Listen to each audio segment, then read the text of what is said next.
నమస్కారం. నా పేరు శ్రీరామ్ శర్మ. ఈరోజు ఈ వీడియో చేయడానికి చాలా ఇంపార్టెంట్ ఇష్యూ ఉంది. ఏంటంటే వీడియో కాన్ఫరెన్స్ ద్వారా కేసులు కండక్ట్ చేయడం గురించి ఒక నోటిఫికేషన్ ఇష్యూ చేసింది high court. Telangana high court video conference ద్వారా కోర్టులు ఏ విధంగా పనిచేయాలి అని ప్రొసీడింగ్స్ గజెట్ పబ్లికేషన్ చేయడం జరిగింది. ఇది 20 అక్టోబర్ 2020. దీంట్లో ఏ స్టేజ్లోనైనా సరే, ఈవెన్ సబార్డినేట్ కోర్ట్స్లో అంటే లోయర్ కోర్ట్స్లో కూడా వర్చువల్ హీరింగ్ వీడియో కాన్ఫరెన్స్ ద్వారా ఏ విధంగా హీరింగ్ ఉండాలి, ఏ విధంగా ఆర్గ్యుమెంట్ చెప్పాలి, ఏ విధంగా క్రాస్ ఎగ్జామినేషన్ చేయాలి అని చెప్పేసి గజెట్ నోటిఫికేషన్ ఇష్యూ చేయడం జరిగింది. ఈ వీడియో కాన్ఫరెన్స్ ఏ విధంగా చేస్తారు?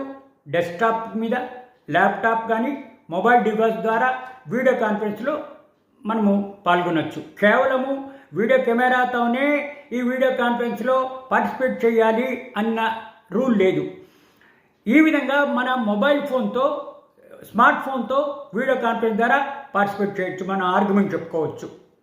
సివిల్, క్రిమినల్ ఈ వీడియో ప్రొసీడింగ్స్తో కోర్టు ప్రొసీడింగ్స్ చేస్తారు. ఓన్లీ సివిల్ కేసే చేయాలి, లేకపోతే ఓన్లీ క్రిమినల్ కేసులే చేయాలి అన్న రూల్ లేదు. అన్ని కేసులు కూడా సబార్డినేట్ కోర్ట్స్లో ఇంట్రెస్ట్ ఉండి అప్లికేషన్ పెడితే ఈ విధంగా చేసుకోవచ్చు. ఈ వీడియో కాన్ఫరెన్స్ స్టార్ట్ చేసేటప్పుడు 30 నిమిషాల ముందు తయారై ఉండాలి, అట్లీస్ట్ 30 minutes ఇన్ అడ్వాన్స్. ఎవరైనా సరే కోర్టు పర్మిషన్ లేకుండా ఇట్లా కోర్టు ప్రొసీడింగ్స్ వీడియో ద్వారా జరుగుతున్నవి, వీడియో కాన్ఫరెన్స్ ద్వారా జరుగుతున్నవి రికార్డ్ చేయడానికి వీలు లేదు. చేస్తే అది అఫెన్స్. వాళ్ళకి 2500 రూపాయలు. ఒకవేళ కోర్టు పర్మిషన్ లేకుండా, కోర్టు అనుమతి లేకుండా వీడియో కాన్ఫరెన్స్ రికార్డ్ చేస్తే అటువంటి వాళ్ళకి 2500 రూపాయలు ఫైన్ కట్టవలసి వస్తుంది. ఈ వీడియో కాన్ఫరెన్స్లో ఎవరు పార్టిసిపేట్ చేస్తారు? కేవలం రిలవెంట్ అడ్వకేట్లు, రిలవెంట్ పార్టీలు మాత్రమే పార్టిసిపేట్ చేయాలి. కానీ ఎవరు పడితే వాళ్ళు సినిమాలాగా వచ్చి దూరిపోయి ఏదో అడ్డమైన ప్రశ్నలు వేయడం అలాంటివి అయితే అది అఫెన్స్. కాబట్టి చాలా ఇంపార్టెంట్ ఈ గజెట్ నోటిఫికేషను.